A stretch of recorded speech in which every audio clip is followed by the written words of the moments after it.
السلام علیکم ورحمۃ اللہ وبرکاتہ۔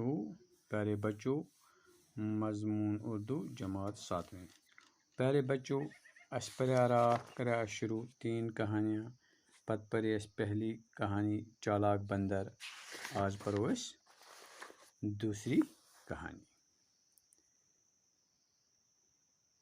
ایک بادشاہ بڑا ظالم تھا اور اپنے ظلم کے لیے بہت بدنام تھا۔ دپان اخ بادشاہ سوس وریاہ ظالم، سوس پنہ ظلم کرنے ست وریاہ بدنام۔ اسی زمانے کی بات ہے، شہر میں ایک بزرگ رہتے تھے۔ امی زمانے کت کہ شہرس مز اخ بزرگ روزان۔ سب امیر و غریب دل سے ان کی عزت کرتے تھے۔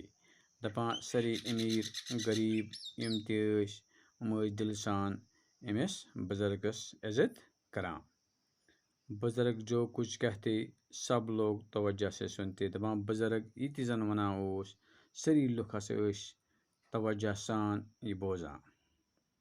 ایک دن کچھ لوگوں نے بزرگ سے کہا، دپان اک دہ ہسا وونک لوکو بزرگس، اس ظالم بادشاہ کو آپ ہی کچھ سمجھائیں تاکہ یہ ظلم کرنا چھوڑ دے۔ دمس سی سمجھاتن یہ ظالم بادشاہ تاکہ یہ ترائے یہ ظلم کرن۔ بزرگ نے جواب دیا۔ بزرگن ون جواب، کمن ون جواب؟ لکن سچی باتیں سچے آدمی ہی سنتے ہیں۔ پوز کت یم آسان تم ہسا پوز انسان آسان تمے بوزان۔ جو آدمی محبت، دوستی اور نیکی کی باتیں چھوڑ کر دشمنی کرنے لگے گا، اس پر کسی بات کا اثر نہیں ہوتا۔ یس نفر زن محبت، دوستی یا نیکی ہنز کت ترائیت دشمنی کرنے لگ، تمس پہ کن کت ہند اثر گسان، کن نصیحت ہند اثر گسان کہیں۔ سچ ہی کہا بزرگ نے۔ دپان پوز ہسا ون بزرگن، جب آدمی انسانیت کے اعلیٰ درجے سے خود کو گرا دیتا ہے، یہ ہسا انسان کیا انسانیت کس اعلیٰ درجے نش کیا پانس گراوان اور برے کاموں میں لگ جاتا ہے، برے کامن میں لگان، تو اس کا ضمیر مر جاتا ہے۔ تم سند اس ضمیر آسان یہ مرد گسان۔ کیا گسان؟ مرد گسان، اور کسی بھی نیک بات کا اس پر کوئی اثر نہیں، اور کن تہ نیک کت ہند امس پہ اثر آسان کہیں، اثر گسان کہیں۔ پیارے بچوں، اس پہ سمجھن، اس پہ اصل اس پہ ظالم بنن کیاز ظلم ست لکن اذا واتان۔ اس پہ انسانیت تھاویں سون، اس پہ پنن ضمیر مرد کرن کی، تاکہ اس ونن نہ پگہ کی سوز ظالم سوز ظالم۔ پیارے بچوں، اب ہم تیسری کہانی پڑھیں گے۔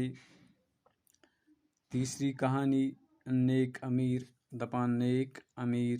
ایک دن کی بات ہے کہ ایک یتیم بچے کے پاؤں میں کانٹا چھپ گیا۔ دپان اک دہچ کت کہ اخ یتیم بچہ امس کھورس مز آمت کونڈ۔ بچہ تکلیف سے چلا رہا تھا۔ بچس یوت درد کہ سہ کریک کریک کران۔ ایک امیر آدمی گھوڑے پر سوار ادھر سے گزرا۔ دپان اخ امیر نفر دراو اپور گرس پہ سوار۔ امیر بڑا نیک دل تھا۔ اس امیر یہ وریاہ نیک دل انسان گھوڑے سے اتر کر بچے کے پاس گیا۔ دپان گر پہ ووت بون گو امس بچس نش۔ اس نے پہلے تو بچے کا پاؤں اپنی گود میں لے کر کانٹا نکالا۔ گوڑ ہسا کوڑ کیا پنن مان اس یہ بچہ سن کھور یہ ترو پنس یہ گود مز تو کھۄنہِ مز تو کوڑن امس یہ کونڈ۔ پھر زخم پر پٹی باندھ دی، پت ترنس زخمس پہ گنس پٹ، اور تب اسے گھوڑے پر بٹھا کر اسے گھر چھوڑ آیا۔ پت کھولن گرس پہ تو ترون پنہ گھر۔ کچھ دن بعد اس امیر آدمی کا انتقال۔ دپان کینہ دہ پتہ ہسا گو امس یُس یہِ أمیٖر آدمی أمیٖر اِنسان اوس أمۍ سُنٛد یہِ گُزریٛاو یہِ موٗد. کسی شخص نے خواب میں دیکھا دَپان کٔمۍ تام شخصن ہسا وُچھ خوابَس منٛز کیٛاہ وُچھُن کہ وہ أمیٖر آدمی اللہ کا شُکر ادا کر رہا ہے. یُس سُہ أمیٖر آدمی اوس سُہ اوس خۄداے سُنٛد شُکر کران ادا کہ وہ کتنا مہربان خدا ہے کہ کوٗتاہ مہربان خدا چھُ جس نے مجھے ایک سوکھے کانٹے میں أکِس کیٛاہ سوکھے کانٹے کے بدلے تَمہِ بدلہٕ دِتُن جنتُک باغ دِتُن. پیارے بچو اَسہِ پَزن نیک نیک کام کَرٕنۍ تاکہِ پگاہ گژھو أسۍ تہِ وٕچھو یہِ جنتُک باغ تَتہِ. باقی وسلام.